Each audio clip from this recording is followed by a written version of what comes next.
Oi, gente, tudo bem? Aqui é a Jéssica, antropóloga de gabinete, e hoje estamos aqui para um primeiro feat antropológico com Aline Rochedo. Oi, Aline, tudo bem? Oi, pessoal, tudo bom, Jéssica? Tudo bem? Tudo bem. Gente, hoje o objetivo do nosso vídeo é conversar um pouco mais com a Aline sobre a pesquisa dela, como que a Aline chegou na antropologia e apresentar para vocês um pouco da trajetória dela. Tem uma longa trajetória na pesquisa, né? Ela fez graduação, mestrado, doutorado, está fazendo doutorado hoje e vai apresentar um pouco para a gente o que é os caminhos da pesquisa, o trajeto das pesquisas que ela fez até o momento. Vou deixar a Aline se apresentar, né? Porque a Aline ela tem mais de uma formação, então deixar começar comentando assim um pouco da sua trajetória, Aline. Obrigada, Jéssica, pelo convite. Estou muito feliz de estar aqui conversando contigo, conversando com os teus seguidores. É uma honra. Você falou que eu tenho uma longa trajetória na pesquisa, né? E eu fiquei pensando assim, eu acho que eu tenho uma trajetória tão longa quanto a tua. Na verdade, eu tenho uma trajetória de vida um pouquinho mais longa, né? Porque eu tenho uma formação anterior e eu tenho uma carreira como jornalista.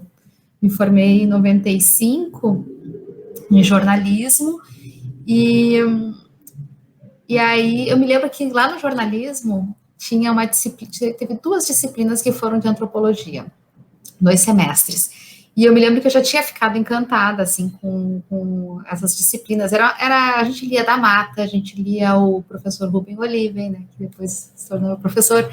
A gente lia alguns textos. Bom, tinha Margaret Mead, eu me lembro da Ruth Benedict. E fazendo um flashback, eu recém tinha voltado de um intercâmbio, que eu fiz um intercâmbio para os Estados Unidos entre o colégio, né, e a minha primeira graduação. E lá nos Estados Unidos tinha uma antropóloga que conversava conosco. E nos atendia, né, os estrangeiros, quando batia o choque cultural, né, que nos dava algumas dicas, algumas coisas, e dava alguns textos para a gente ler de antropologia, e aquilo também já ia me encantando, né? Então, quando eu faço jornalismo, foi uma das disciplinas que eu gostei muito de fazer, mas eu termino o jornalismo e em 95 não era uma época que tinha muita pesquisa, pelo menos acontecendo, né, um incentivo à pesquisa aqui no Brasil. Né, nessa parte de humanas, os meus professores, eles não tinham mestrado, doutorado, e é uma época que começa também essa corrida, nem os professores, eu fiz na PUC, né, nem os professores da URGS tinham isso. E eu me lembro que eu saí da faculdade e eu tinha professores que já trabalhavam no mercado e o meu primeiro emprego como jornalista foi por indicação de um professor, né, que era o Schroeder, que trabalhava no Correio do Povo. E depois, quando eu me formei, o meu segundo emprego também foi um outro professor, que foi o professor Pisanov, que me indicou na Zero Hora, que ele era chefe lá da parte de diagramação. E eu acabei entrando no jornalismo em 95. Aí eu fui até 2000 na Zero Hora, trabalhando primeiro como diagramadora, depois na editoria na verdade era na secretaria gráfica, né? Eu fazia a capa, a redação de capa e contracapa, então eu acompanhava todas as instâncias do jornal, né? Participava de todas as reuniões de editores, tinha uma reunião das 2 da tarde, reunião das 5 da tarde, e eles estavam mais ou menos, eu sentia que eles estavam mais ou menos me preparando para algo como me tornar uma editora, né? E o que eu queria fazer era reportagem.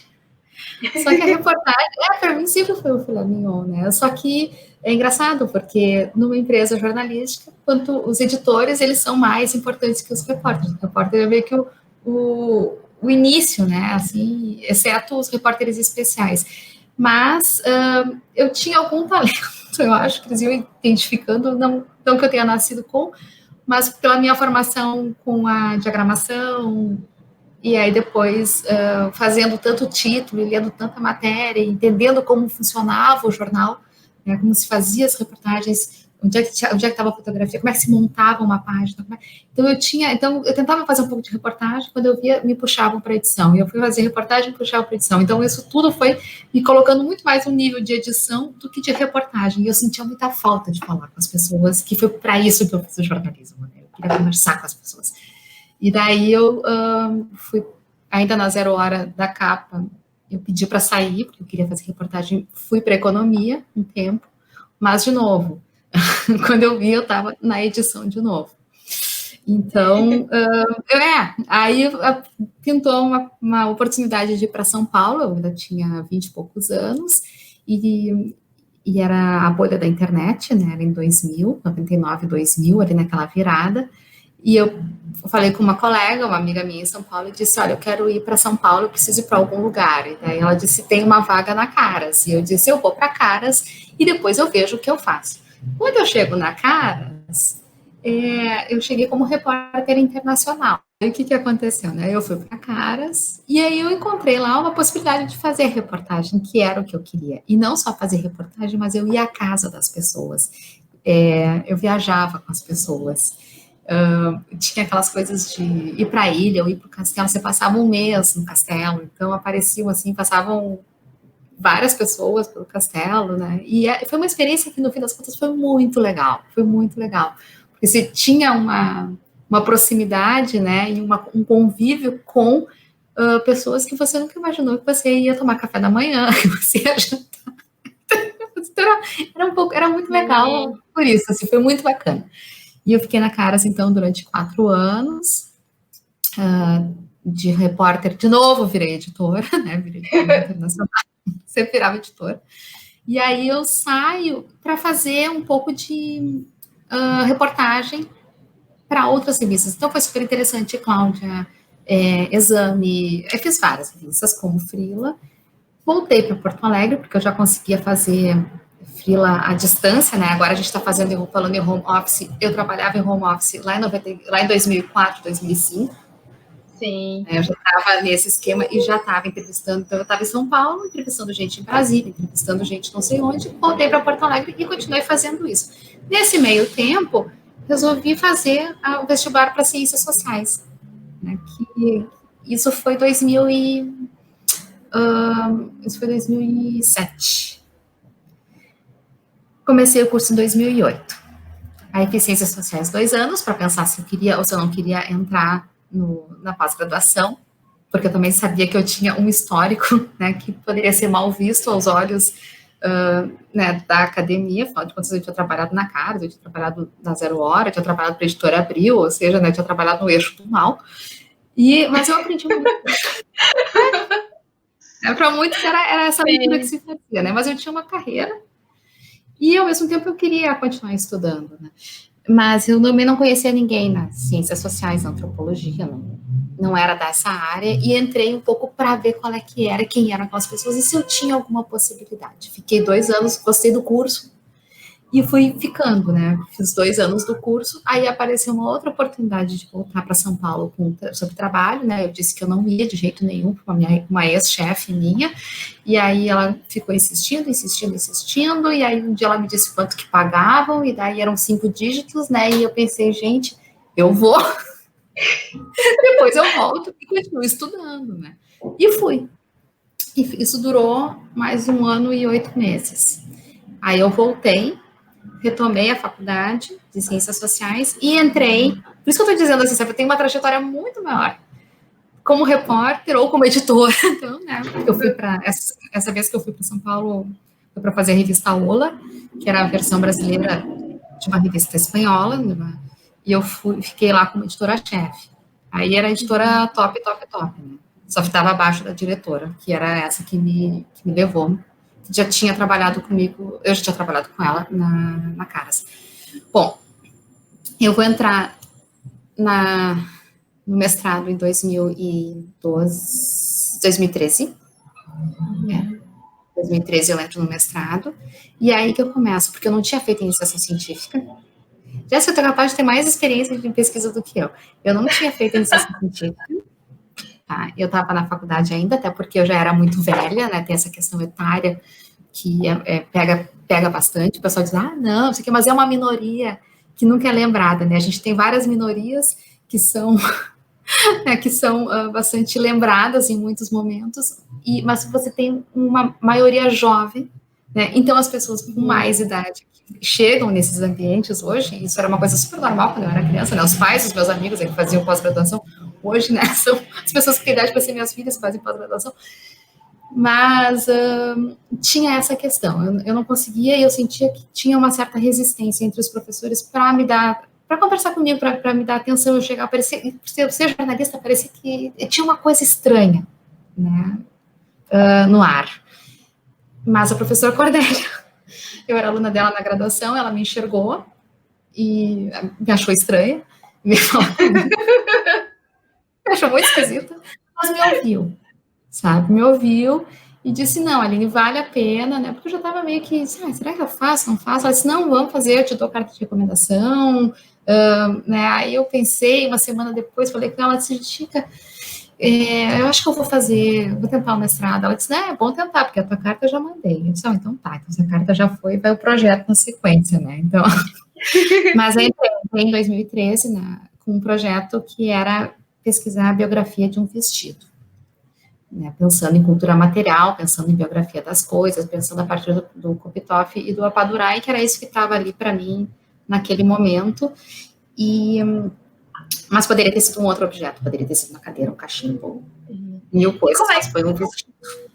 E como é que foi para ti, Aline, essa migração do jornalismo para ciências sociais, antropologia, né? E até porque tu disse, né, estava numa experiência muito longa de editora, né? E quando tu via, estava sempre indo para o mesmo ofício, mas queria encontrar as pessoas, conversar com as pessoas. Como é que foi essa experiência para ti daí? Aí tu começar, né? Porque para investigar o vestido, tu fez um trabalho etnográfico, né? Tu foi conversar com as pessoas, com quem tu conversou? Conta um pouquinho pra gente. Foi assim, voltar para fazer a faculdade até antes de entrar no mestrado foi muito bom, porque como eu vinha de cargo de chefia, e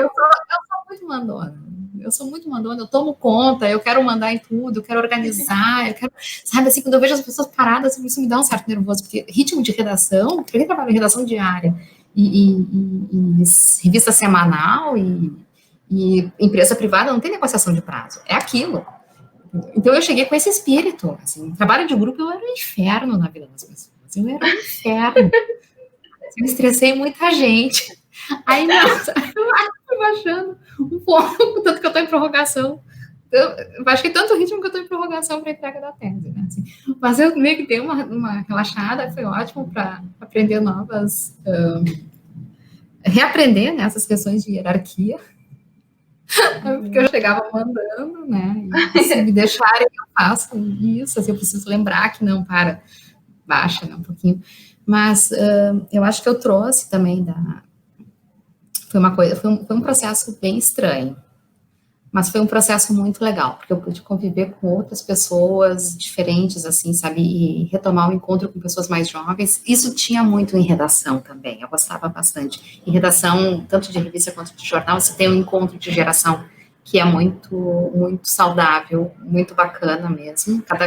Cada vez menos hoje se tem pessoas mais velhas. Eu ainda peguei um fiozinho que se tinha os dinossauros das redações, e eles realmente fazem muita falta hoje, porque eles tinham uma memória, eles tinham toda uma sabedoria que a gente tem na academia, assim, sabe, dos mais antigos, que eles podem estar desatualizados nas questões de tecnologias, mas eles têm uma coisa que, né, que é essa coisa mais afoita da juventude deixa perder, né, eles já estão num outro ritmo, e aquilo é muito bom. Então, isso, na redação, foi uma coisa que eu valorizei muito na faculdade também, e eu acho que eu sempre valorizei mais do que muita gente que chega da juventude, assim, os mais jovens, né, eu consigo enxergar, e para mim sempre foram pessoas muito, muito importantes e muito interessantes, tanto os mais jovens, os muito jovens, que me ensinam horrores, quanto essas pessoas mais velhas, que às vezes são, sei lá, e a minha situação, eu esqueço às vezes a idade que eu tenho, eu não lembro dessas coisas, né, e a faculdade tinha uma outra coisa que era muito legal, que era o fato, como eu não tenho filho, né, então assim, nunca tinha a cobrança, porque isso não é um tema entre a gurizada, e era uma coisa uma fase tão confortável para mim, porque lá eu não precisava explicar para as pessoas porque eu não queria ter filho. Sim. Então, isso foi uma fase que eu passei muito legal, porque quando eu me encontrava com meus amigos de redação, eu tinha que dar essas explicações, e aí era um saco. Então.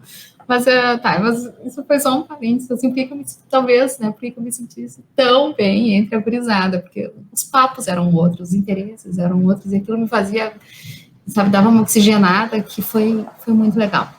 Para a questão da pesquisa, eu tenho certeza, não tenho dúvida disso, de que a minha experiência como repórter, inclusive em revista de celebridade, foi extremamente importante para que eu consiga acessar pessoas. Eu tenho muita facilidade de acessar qualquer entrevistado. Né? As pessoas, porque é difícil chegar nas elites, é difícil. Gente, para mim é a coisa mais fácil que tem. Porque eu não, você consegue mapear, você faz uma estratégia, eu consigo fazer uma estratégia muito rápida de acesso.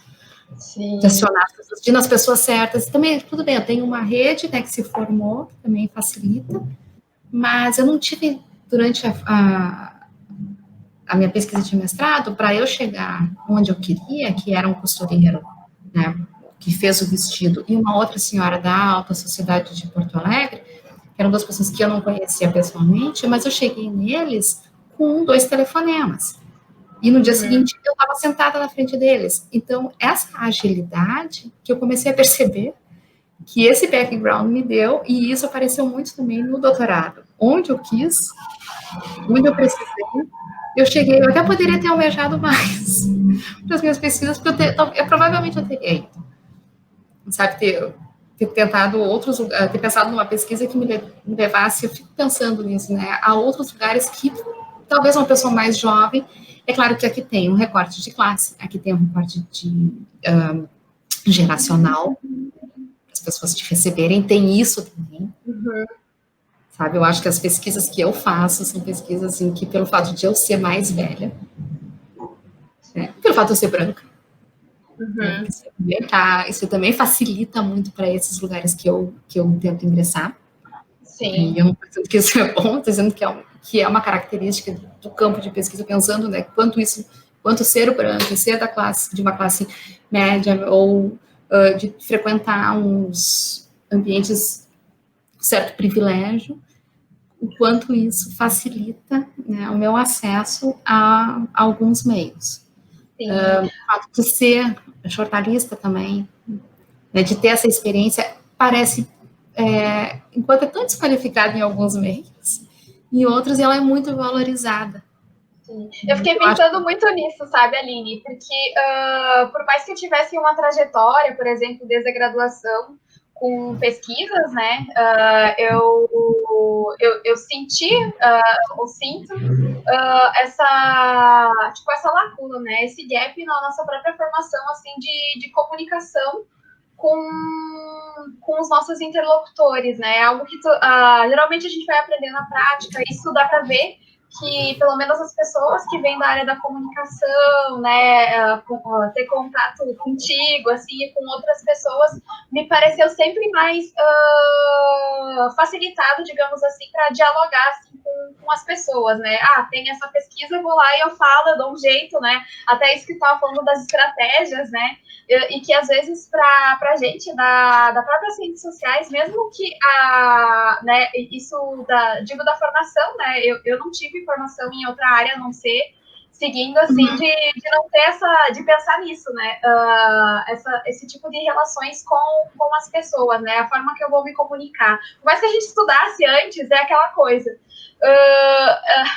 Eu, por exemplo, fui aprendendo na prática e hoje estudando ali o que eu tenho pesquisado, consegui conversar e comunicar, né, um pouco mais, assim, mas isso foi um processo muito longo, que no mestrado eu vejo que era diferente, né, na graduação eu vejo que é diferente, e eu achei muito bacana tu trazer esse ponto, né, e o quanto também a formação de uma comunicadora social, né, de uma jornalista, te facilitou muitas coisas para pensar o antropológico, né, eu acho que isso é muito rico, né, para pensar, e a própria ciências sociais a se repensando, né, em certos pontos, né, porque eu vejo ainda, em muitos aspectos, a nossa área muito fechada, né, ainda tem um certo olhar, assim, de quando surgiu e que, gente, a gente, né, tem tanto a aprender com muitas coisas.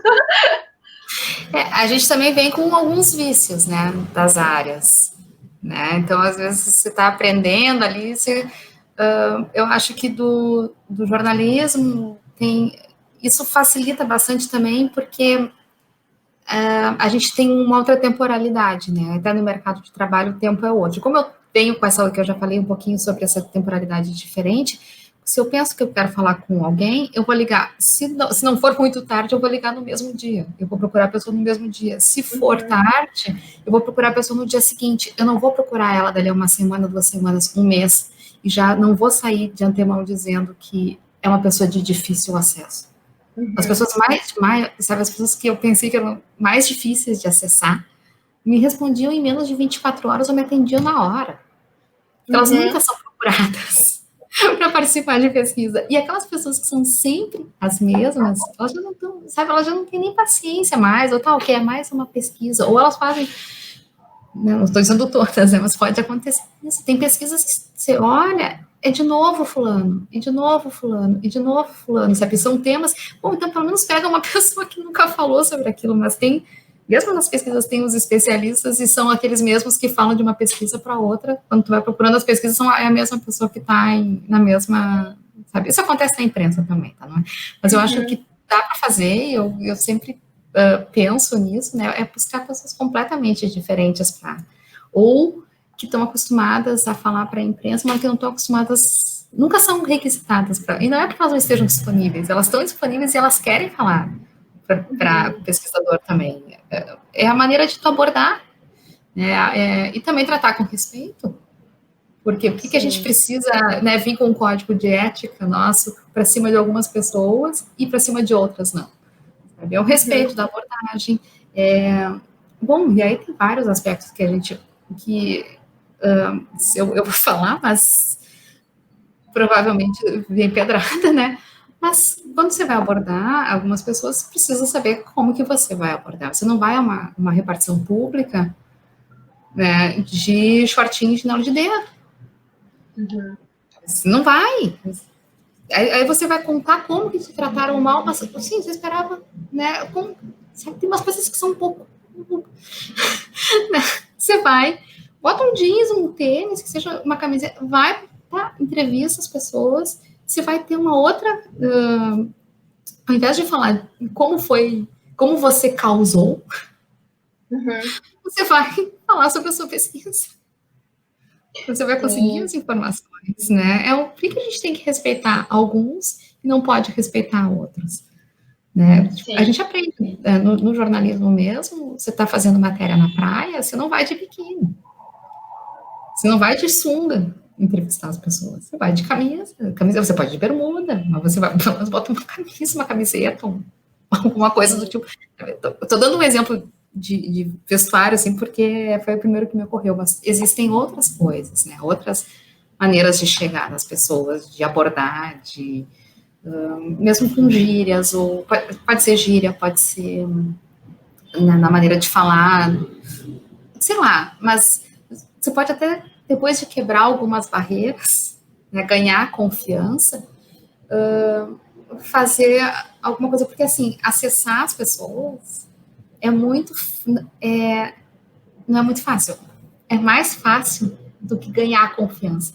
Os primeiros contatos, né, isso eu percebi, eu aprendi isso na prática do jornalismo, os primeiros contatos com a fonte são para conseguir a confiança. Isso é muito difícil de conseguir. Isso é o mais difícil de conseguir. Tu pode levar uma vida para conseguir, tu não conseguir nunca, ou tu pode conquistar logo, e aí se fazer o que tu está precisando fazer, de entrevista, do que for, né? No caso, por exemplo, da minha pesquisa do doutorado, que é sobre joias de família. Todo mundo me dizia, quem é que vai querer te mostrar joias? Quem é que vai querer falar sobre joias de família? As pessoas têm medo, as pessoas não usam, as pessoas... Gente, vocês não podem imaginar o que... Sabe, como foi fácil. Como foi fácil? Tá, tem vários facilitadores, de novo, né? De classe, de gênero, de geracional. Sim.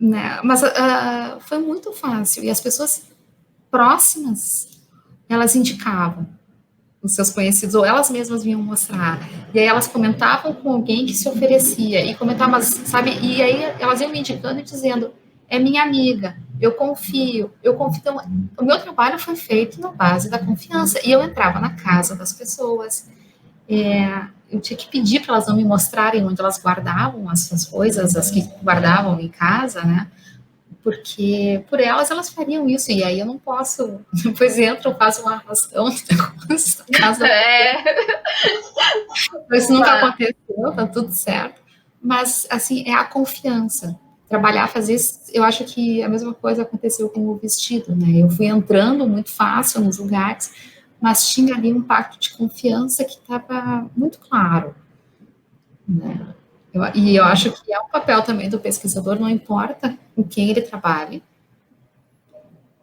né, ele sim. tem a responsabilidade dele com a pessoa que recebeu, que deu seu tempo, que atendeu e que tá, e se recebeu, tá confiando. Não é fazer algo chapa branca. Mas tem coisas que não me dizem respeito, tem coisas que não importam para a pesquisa, que não fazem a menor diferença. Não é um trabalho, talvez alguns sejam até trabalho de denúncia. Eu não faço, os meus trabalhos não são nesse registro. Não, não são, né? Então, eu acho que eu preciso ter um certo respeito com quem me recebe, me atende, né? Ter muito cuidado com as palavras, o jogo de palavras. Você consegue falar coisas sem ofender as pessoas, né? E sem buscar.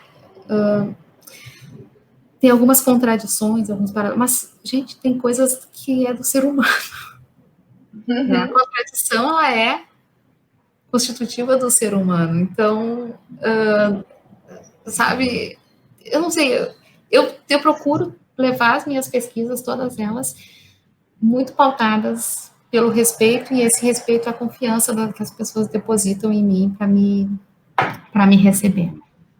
Sim. Ah, muito legal. Olha só, né, gente? A Aline já trouxe Eu falo várias, muito. pontuou muitas questões assim, até de dicas, né? Acho que ajuda também a gente, antropólogos em formação, né? E todos, né? Ou quem pretende seguir na carreira de pesquisador, que são elementos até importantes, né?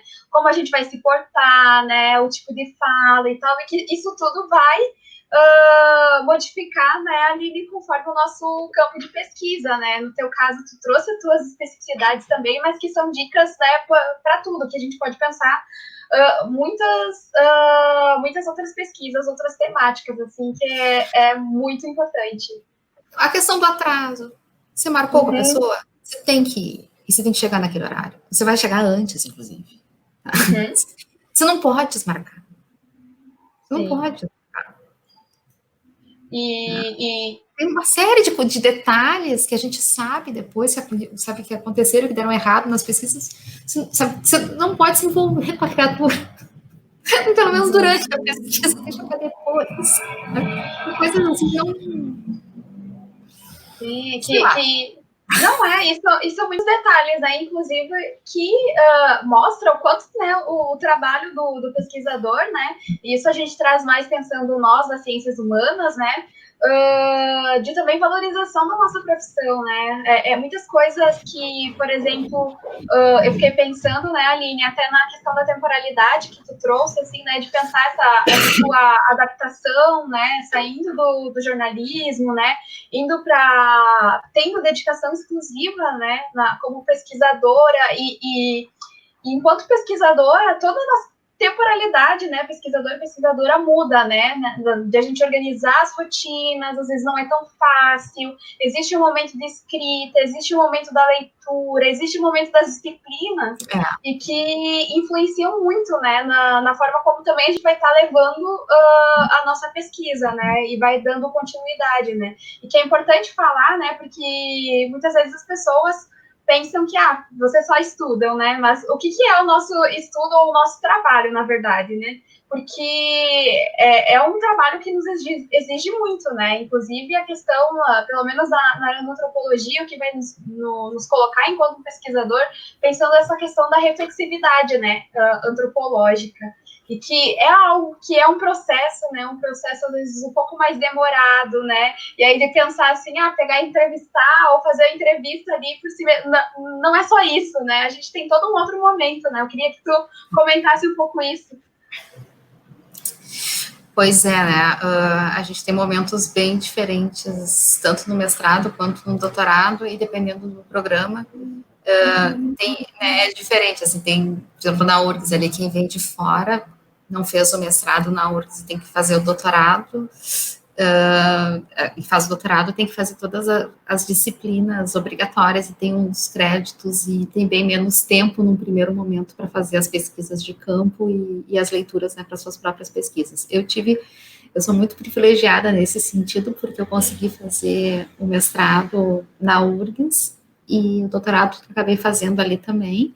Então, eu acho que eu tive que fazer, foram poucos créditos que eu precisei fazer, e eu já pude entrar direto na pesquisa, fazer meu campo. E, na verdade, eu já estava fazendo o meu campo antes mesmo de começar a minha pesquisa, porque no mestrado, como eu estudei esse vestido e eu fazia esse trabalho, e alguns coquetéis, algumas coisas para contar a história desses 40 anos de um vestido, e tinha o seu costureiro, e tinha dono do vestido, e eram biografias que iam se enredando, então eu ia a alguns ambientes que eu estava lá como pesquisadora e dizia assim, o que você está pesquisando? Estou pesquisando o vestido que é antigo, isso e aquilo, e as pessoas começavam a me contar histórias de joias de família, e daqui a pouco eu dava mais 2 passos, ia conversar com mais alguém, e essa pessoa me perguntava o que eu fazia, eu falava, e me falava de uma joia de família, e joia de família, e aquele monte de joia de família, todo mundo me contando as joias de família, então a coisa, sabe, eu pensei, se for fazer um projeto sobre isso, né, com todos os riscos, né, porque também poderia ser pensado muito mais num campo, assim, numa lógica de futilidade, de frivolidade, não ser tão valorizado na academia e tudo. E aí, quando eu entro no doutorado, eu tive poucos créditos para fazer, mas eu tive que terminar a faculdade. Aí eu terminei também, no meio, mas foi... Eu acho que eu tive esse privilégio, só que aí eu fiz demais. Virou um porta-joia, assim, gigante a tese, né? Assim, muita gente, e até hoje, se me deixarem, eu vou de novo. Porque, como eu falei, resgatando lá no início, né, da nossa conversa, eu gosto de ouvir as pessoas. Eu sou viciada em ouvir gente, assim, e contar as histórias dessas pessoas. É uma coisa que me dá muito prazer. Mas, na antropologia, nas nossas pesquisas e na ciência, a gente não faz só isso não basta. Então, tem horas que a gente precisa pegar esse material, fazer uma análise, né, para ver de que maneira isso pode contribuir para a gente pensar as nossas relações sociais, né. E aí essa parte é a parte que precisa também de muito tempo, porque você precisa se distanciar, né, daquele material que você juntou no campo, não gosto de falar em dados, acho tão... Então, né? Mas esse material todo, né, todas essas vidas que a gente reuniu ali e ver o que elas têm, não só buscar o que elas têm em comum, né, ou só o que elas têm de diferente, mas procurar o que elas nos dizem, né, nas diferenças e nas aproximações, o que elas nos dizem sobre a nossa realidade social.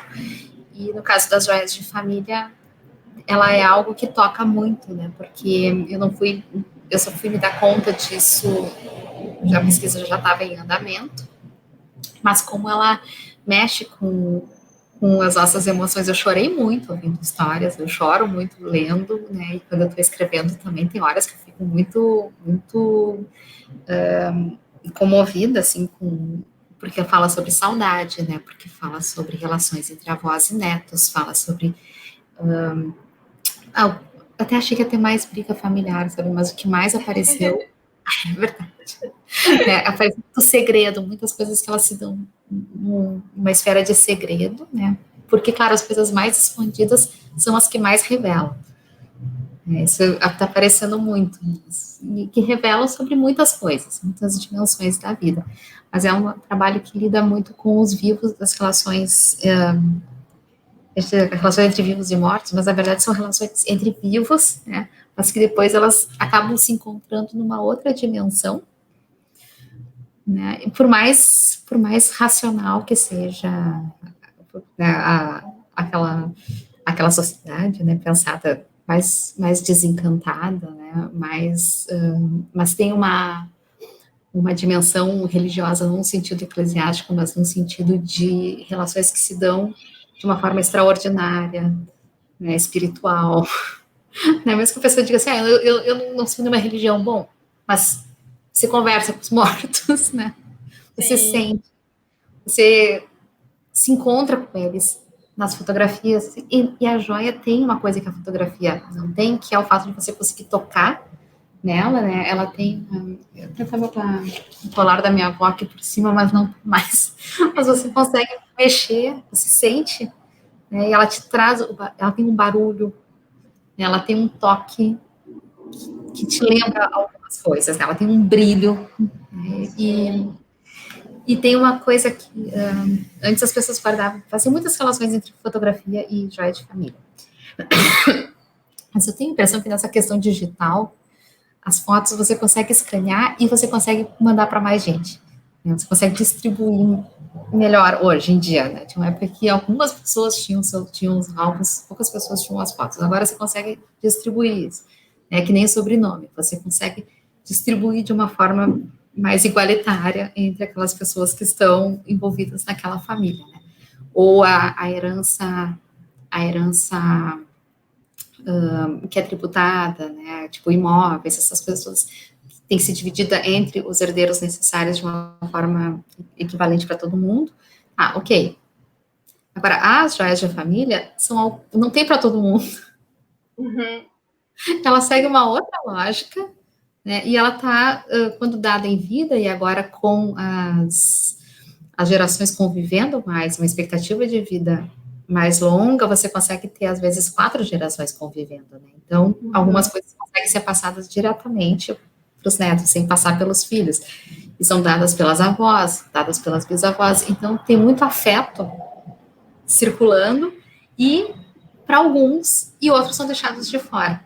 Então, no caminho dessas coisas, a gente vai vendo como que talvez não seja um parentesco que se forme, mas a gente vê o adensamento de alguns laços dentro do. A gente vê outros mapas, a gente consegue mapear afetos, a gente consegue mapear algumas relações que o sobrenome não nos dá, né? Aquela árvore, aquele diagrama de parentesco não vai nos mostrar, ou os termos do parentesco não vão nos mostrar, né? Mas a gente vê algumas afetividades que estão colocadas ali. E é isso que eu tô vendo, né? Mas tudo, voltando para a pergunta da Jéssica, isso leva um tempo, né? Porque a gente tem que desenhar esses diagramas de parentesco, a gente tem que pensar nisso, a gente tem que voltar para as entrevistas, a gente tem que procurar os termos, né? Eu estava falando em religiosidade, religião sem ser no sentido eclesiástico, é impressionante como tem joia, como se usa amuleto, né? As palavras que se usa, relicário vem da religião também, né? Talismã, né? Uma noção de proteção. Então, isso está o tempo inteiro, a religião está o tempo inteiro nas joias de família, né? E aquele sentimento de que, bom, se te roubarem, né? Várias pessoas dizem assim, eu não sei o que pode acontecer, podem levar tudo, menos, né, o anel da avó, pode... É uma coisa assim, então o que é o sagrado para as pessoas na vida cotidiana? Sim. Sabe? É por aí, assim, a pesquisa, e eu tô escrevendo, já tenho muito, como eu falei, né, como eu não precisei fazer tantos créditos, eu pude me jogar na pesquisa muito cedo, aí tem esse problema, né, a gente pega material demais, e ele é engolido por tudo isso, e agora eu tô tentando decupar, não dá para usar tudo, né, a gente tem que fazer alguns recortes, e ao mesmo tempo que tem que recortar, tá tudo se atravessando, todos esses fenômenos, eles estão juntos, né, o tempo inteiro, então compartimentar na escrita é outra coisa bem difícil de fazer. Né? Eu tenho pelo menos a sensação de que eu estou me repetindo o tempo inteiro, porque o tempo inteiro está se cruzando, sabe, assim, eu fico perguntando, eu ponho um capítulo sobre sagrado, no material, onde é que eu ponho aquilo? Na joia de família, na hora que eu falo de família, na hora que eu falo de herança.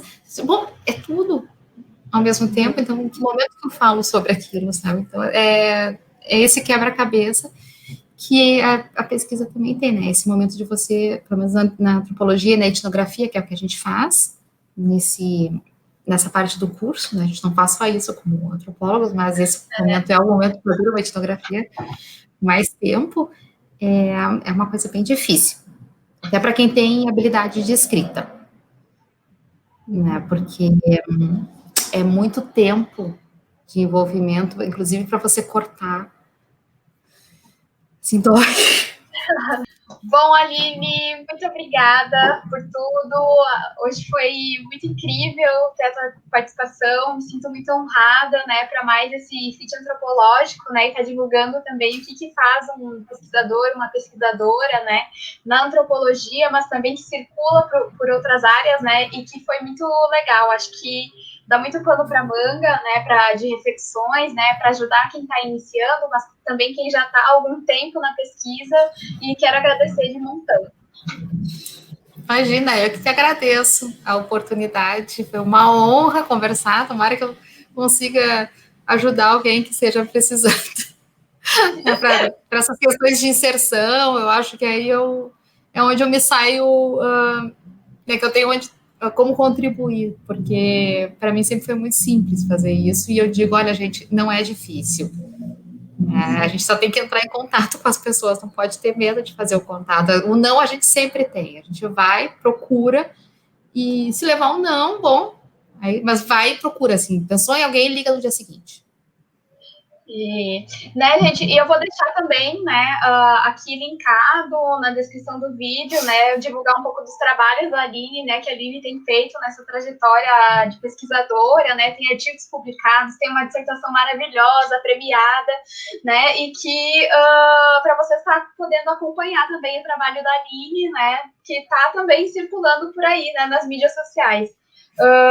Também, antes que eu me esqueça, né, vou pedir para que vocês se inscrevam no canal, né, deem o seu like, compartilhem com os amigos, né, vai estar tudo aqui embaixo.